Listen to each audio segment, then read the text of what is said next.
corporate tax. What's your view on how that reform's going and how the government's approaching it?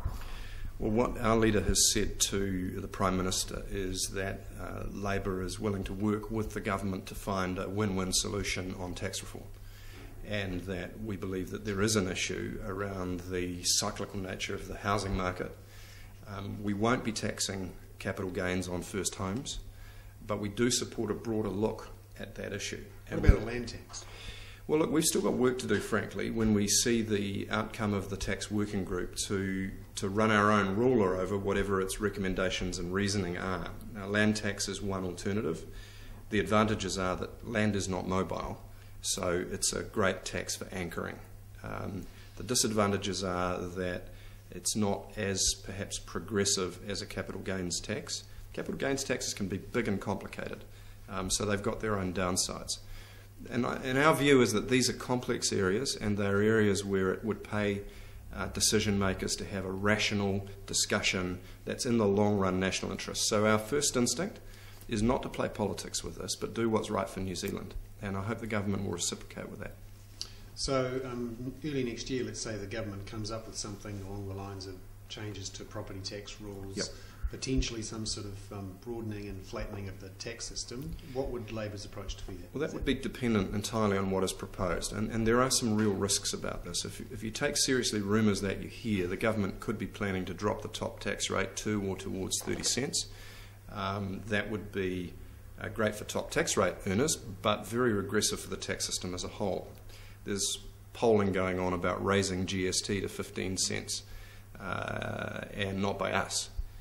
And if that's the government exploring that, then you've got to ask who the winners and who the losers are. And our worry in that change would be that lower income New Zealanders who pay a high proportion of tax because everything that they earn is spent, that they would be unduly penalised. So let's see what's in it, let's see the logic of it, let's see the evidence, and let's think about, is it fair and is it sustainable? Because businesses and the public, homeowners particularly, they want security into the long term. One of the comments that's come out of the tax working group and Treasury is that the current tax system seems less fair to, let's say, PAYE taxpayers on more than 70k, some of whom are taking the option of a one-way flight to Australia. What do you think can be done to make the system fairer so we don't lose the most skilled New Zealanders? Already 1 in 4 New Zealanders who are skilled are living overseas. I want to offer a personal view rather than a party view. Again, we've got a lot of work to do before we release manifesto policy. But I do worry that tax burdens are unfair. People who are on the bottom of the income scale have been really struggling through the recession, and those 150,000 who are unemployed now have been bearing the burden of the recession for all of us. And then there's a whole big lot in the middle of the sort of forgotten middle class, the hard-working Kiwi mums and dads who are just getting through, but only just, who don't have a whole lot left in the kitty at the end of each month or each week.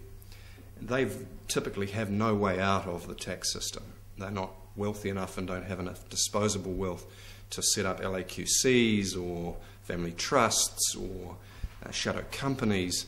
And then there's a perception that there's a group of upper income New Zealanders, without wanting to play politics of envy, who do have more options because they tend to be more, quote, tax efficient, and they have access to fancy lawyers who can help them with trust structures and with LAQCs, and part, therefore, of any moves to broaden the tax base has got to be ironing out the inconsistency between those who work hard, pay their PAYE, and get to the end of the month just making it, and those who are using a range of elaborate tax structures to shelter themselves. Let's simplify it, let's broaden it, let's make sure that it's fair.